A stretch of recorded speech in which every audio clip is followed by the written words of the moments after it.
Hello and welcome to HashTag, only on CIB24.com. My name is Malika Villegas and I am addicted to my smartphone.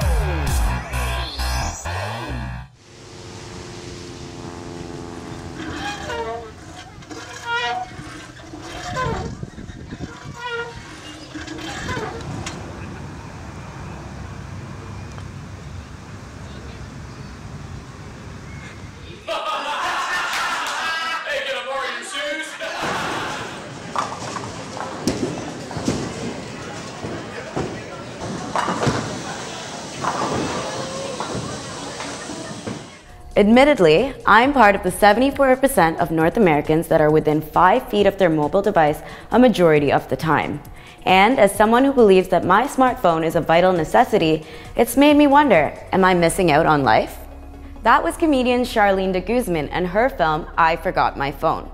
With over 20 million views and varying criticism, that short film has got me thinking. I mean, yeah, it's a bit of an exaggeration, and really, is it so bad? Well, researchers from Harvard University and Columbia University have recently found that many people now use the internet in place of memory. Taking too many photos has actually had an opposite effect in capturing the moment. The study claimed that when someone wants to know something, they now use the internet as an external memory, just as computers use an external hard drive. When people rely on technology to remember for them, it can have a negative impact on how well their brain actually remembers the experience. This means that our brains are literally not processing content cognitively. Sound familiar? Even more relatable, a study by the University of Wisconsin-Madison shows that with our society being so reliant on smartphones and tablets, people actually go into withdrawal when they can't find something immediately. This boosts stress levels and we seem to foster a relentless need. So we end up constantly checking or responding to various emails, texts, social media updates, you name it. This dependence makes us anxious and stressed out. Sounds like the worst boyfriend. Great, is all hope lost then? Are we doomed to be miserable cell phone zombies? No, well, I hope not. I don't plan on leaving my phone at home anytime soon, but I do abide by some smartphone etiquette that I'm going to share with you. And I'm hoping some of these courtesies will prevent us from turning into slaves to our smartphones, and more importantly, prevent us from being labeled as the rudest TMI generation ever. I'm trying. Okay, starting off easy. Stop using your smartphone when you're drinking. Long gone are the days when the only witnesses to your inebriated ramblings were other bar patrons watching you stumble around. And maybe you're able to, or think you're able to, keep it together with spellings and syntax while battling autocorrect. Or maybe you start noticing your typing skills going downhill fast. You just have to accept it. Alcohol and mobile devices do not mix. And the pictures you put up the night before, they aren't so cute the next morning. The next rule is a little harder.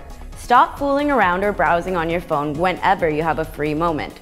It's so easy to turn every spare second, whether it's a lineup at the grocery store, an elevator ride, a red light, into an excuse to check your phone.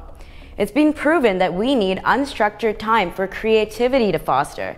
People need that downtime in which we mess around and let our disconnected thoughts turn into pretty cool ideas. You're never going to have a eureka moment if you're always reading about someone else's. Now, we all have that friend who passive-aggressively whines for the whole world to see. And to them I say, stop it. Just stop it. We all have our list of first world pains. Maybe we sit down every now and then to cry, why me? It's been apparent in human nature since the dawn of time. But now we want and expect everyone to care. The internet doesn't care. Nobody wants to hear the negatives. In fact, it just makes you look worse.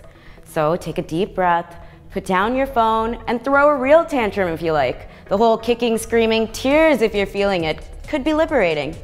Instead, use your phone as a highlight reel, not a full feature, just the highlights. The next few are just basic manners. Try to limit your phone usage when you're out with friends or on a date. Sure, you can look up a movie time, but do you really need to watch the trailer right before walking in? And speaking of walking, stop using your phone and walking. I learned this the hard way a couple of years ago when I embarrassingly walked straight into a parking meter. I swear it attacked me out of nowhere.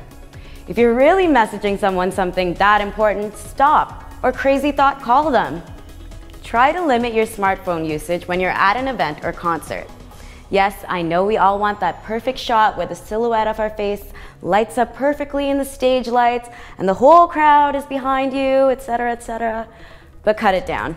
You're entitled to a few shots here and there, but let me tell you, speaking as someone who is vertically challenged, having my view further blocked by 100 cell phone screens has not added to my experience. So be a little courteous. I mean, your video quality isn't going to be great anyway, so take that 10-second Snapchat and put it away. I mean, why put a screen between you and your life? It's isolating enough when you're alone in front of a computer, but now we're doing it even when we're surrounded by people. What are we doing with all these must-film every second videos anyway? Has anyone actually gone back and watched them? Maybe these guidelines will help us stop focusing so much on capturing every waking moment and just enjoy them instead. Be present, live in it, and let that memory be of how you fully experienced that event with all your senses. Turns out the phones aren't to blame. It's the checking habits that develop with the phone use. Think of that compulsion to check what's happening in the news, to check up on Facebook buddies, or to see who's saying what on Twitter. So if you think you're addicted to your smartphone, how do you fix it? And don't worry, the solution does not involve quitting your smartphone cold turkey. Did you manage to get through this episode without checking your phone? That's it for this week's episode of HashTag, exclusively on CIB24. Don't forget to like us on Facebook, follow us on Twitter, as well as subscribe to our YouTube and Daily Motion channels. I'm Malka Villegas, and I'll see you next time.